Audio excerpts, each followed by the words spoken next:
Carrie suggested we go for a drive in her new two-door BMW coupe. In the parking lot, we slipped into her bucket seats.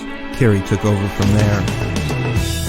At nearly 90 miles per hour, she zipped us up to that windy edge known to some as Mulholland, a sinuous road running the ridge of the Santa Monica Mountains, where she then proceeded to pump her vehicle in and out of turns, sometimes dropping down to 50 miles per hour, only to immediately gun it back up to 90 again. Fast, slow, fast, fast, slow. Sometimes a wide turn, sometimes a quick one. She preferred the tighter ones, the sharp, controlled jerk, swinging left to right before driving back to the right, only so she could do it all over again, until after enough speed and enough wind and more distance than I'd been prepared to expect, taking me to parts of the city I rarely think of and never visit. Hey, pretty, don't you wanna take a ride with me through my world?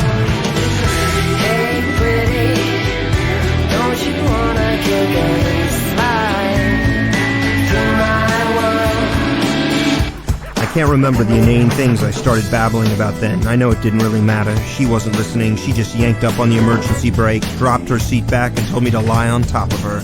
On top of those leather pants of hers, extremely expensive leather pants, mind you, her hands immediately guiding mine over those soft, slightly oily folds, positioning my fingers on the shiny metal tabs, small and round like a tear, then murmuring a murmur so inaudible that even though I could feel her lips tremble against my ear, she seemed far, far away.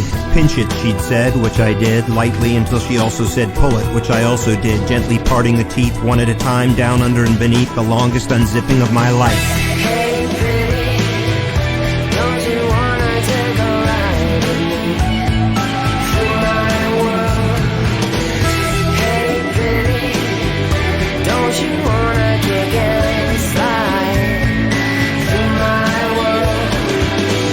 Hey, pretty, my pretty baby, rocking through my world, my world. Hey, pretty, my pretty baby, rocking through my world. We never even kissed or looked into each other's eyes. Our lips just trespassed on those inner labyrinths hidden deep within our ears, filled them with the private music of wicked words, hers in many languages, mine in the off color of my only tongue, until as our tones shifted and our consonants spun and squealed, rattled faster, hesitated, raced harder, syllables soon melting into groans or moans, finding purchase in new words or old words or made-up words, until we gathered up our heat and refused to release it, enjoying too much the dark language we had suddenly stumbled upon, craved to, carved to, not a communication really, but a channeling of our rumored desires.